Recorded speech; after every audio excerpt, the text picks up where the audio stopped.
articulate Sri Abhinav Prakash Ji, who is an assistant professor of economics at the University of Delhi. He writes prolifically in Hindi and English for various publications as well. Abhinav Ji is here to speak on caste matters. Abhinav Ji, welcome.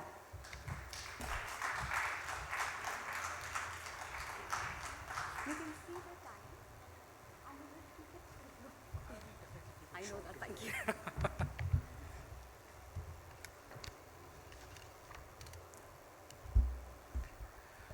Good afternoon, all of you. I'd like to thank India Foundation and Sri Ram Madhav Ji. I would also like to thank IBC, Vikram Sampath Ji and Hari Kiran Ji for giving me this opportunity to discuss something which is perhaps the most controversial topic in India. It is almost impossible to discuss about caste without triggering one section or another. And often we are told that India has been a land of oppression where the caste discrimination and oppression is the default thought, and there is no argument or there is no tradition for arguing for equality of the people. But I disagree with that proposition, and I'm going to show that in India there has been a very, very strong tradition which has been arguing for end of social discrimination, equality of the people, and democratic thought. After all, Dr. Ambedkar not only contested the theory of Aryan-Dravidian divide, but he also contested the claims of the Westerners that India lacks a democratic thought. Ambedkar argued that democracy, social democracy, and equality are deeply rooted in Indian thought. And why he did so, we are going to see a snapshot of that thing. Well, we all know about the Bhakti movement, we all know about the Tantra movement, we all know about the various religious thoughts in this country when we talk about the Indic thought. So I'm going to read a poem by a very famous Marathi poet saint, Tukaram, and it goes like, "Blessed the lineage, holy the land, where the servants of Hari are born.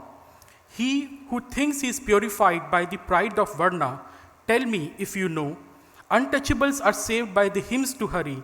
Legendary stories are told by bards. Tuladhar Vashya, the potmaker Gora, the leather worker Ravidas, the Momin Kabir, Latif the Muslim, Barbar Sena are the devotees of Vishnu. Kanho Patra, Khodu, Dadu sing hymns to Hari without discord. Banka, Chokha Mela by caste Bahar have united with the Lord. What is the worth of Namaz Jani, the Janabai, in whose company the Lord of Pandharpur eats? Can you tell the lineage of Mairala, what greatness did he have? Do tell. The devotees of Vishnu have no caste, so says the science of Veda." Here the Tukaram is saying something very important. He's not only recounting the great Sant Parampara of India, but he's also saying that caste does not matter according to Vedas and according to the God who is always there, always present for the people who call him. Not only the caste doesn't matter, he says that Kanho Patra, who was a prostitute and who is one of the greatest saint of Hinduism, in the Varkari tradition, if you go there, he say the God is always present with the people like Kanho Patra, it is always present with the people like Chokha Mela. He plays colors, Abiro Gulal with Chokha Mela. He's there in the Janabai's home eating food with her. So where is the scope of discrimination on the basis of birth and caste? And it's not just Tukaram was describing the context. He also imagined a utopia, a place called Pandharpur, which is a city of Vishnu, and there is no discrimination on the basis of caste or Varna. So he says that they have organized a game on the river sands. The Vaishnavas are dancing. Pride and wrath they trample underneath their feet. At one other feet they are falling home. Forgotten is the pride of Varna and caste, each humbling himself before the next. Minds have become as pure as melted butter. The stones themselves will melt at last. Cries of victory reaches up to the sky, and the Vaishnava heroes feel their power. Tuka says you have made an easy road to cross the ocean of our life. Now, this is a utopia. He's imagining a city called Pandharpur where there is no discrimination on the basis of caste, birth, or by profession, and everyone is equal in the devotion to Hari or the Vishnu. This imagination has continued. It is a very powerful tradition in Indic thought. We must have heard about the Ravidas, the Sant Ravidas, and he was the disciple of Ramanand, Guru Ramanand, and Ramanand was disciple of Raghavendra, and who comes from the lineage of Ramanujacharya. The same Ramanujacharya who went and proclaimed the secret mantra to all of them and saying that if I will go to hell for betraying the Guru by revealing this mantra to everyone without distinction of gender or caste or community, let me go to hell if they can go to heaven. The millions of people go to heaven. So Ravidas imagined a Begumpura, a city without sorrow, a city where there is no discrimination on the basis of caste or by birth, where people can roam around, where people can intermingle with each other freely. It is the Ravidas whose poems, and his 40 poems constitute the part of Adi Grantha or Guru Granth Sahib, and Ravidas was the guru of Mirabai. Mirabai, the aunt of Maharana Pratap, the daughter-in-law of Rana Sangha. So you can see you have these paramparas which are coming on. Ramanand was a Brahmin, Ravidas is a Chamar, Mirabai is a blue-blooded Rajput, but they are all together in carrying forward this Indic thought, arguing powerfully for the equality. Is the Ravidas who sings to the people. People are talking about Vedanta, Advaita, but who mainstreamed these ideas among the people? Is the people like Ravidas, who says, you and me are one. What is the difference between us? Like gold and the bracelet, like the water and the wave. This is classic Advaita theory, which has been given a social context, a social function, to argue that there cannot be any discrimination on the basis of caste, birth, or gender. And Ravidas says that a family that has true follower of the Lord is neither high caste or low caste. The world will know it by its fragrance. Priests or merchants, laborers or warriors, half-breeds, outcasts, and those who tend the cremation fires, their hearts are all the same.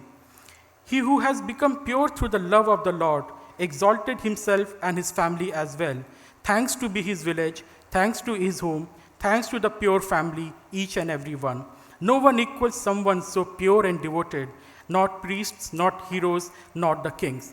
So Ravidas is not only saying that the discrimination, the high caste, low caste is against whatever the tradition of India, he's also saying that even the distinction on the basis of class, that you are king, you are warrior, you are whatever, you are not high or low because of that. You are only high or low because of your deeds, because of your devotion, how pure your heart is, and what your karma is. Now Ravidas is, the Ravidas and this parampara continues in the North India for a very long time. You have different poet saints, you have different bhakti saints, you have different traditions. But that was also true of the South India. We all know about the Vachana Sahitya, which emerged in the medieval Karnataka, and most of the poet saints, most of the bhakti saints come from the subaltern caste. And they have also again argued in their poems, and they threw open the whole discourse of spirituality to everyone, even to the women. The women were also welcome as an equal to debate, to discuss, and to share their spiritual experiences. Now, there is also Mantasami Kavya.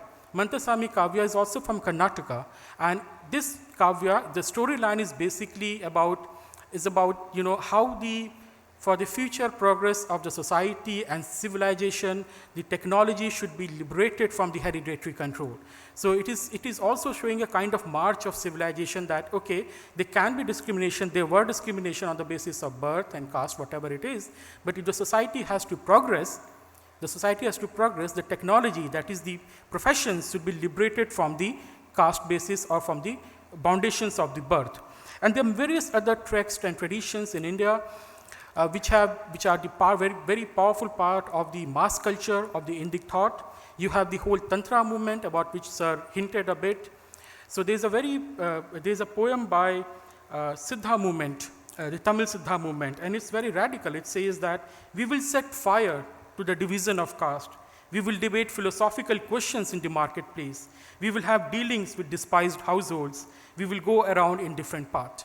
We all know about the Nath Sampradaya, which was also part or related to this Tantra movement, which swept India in the medieval ages.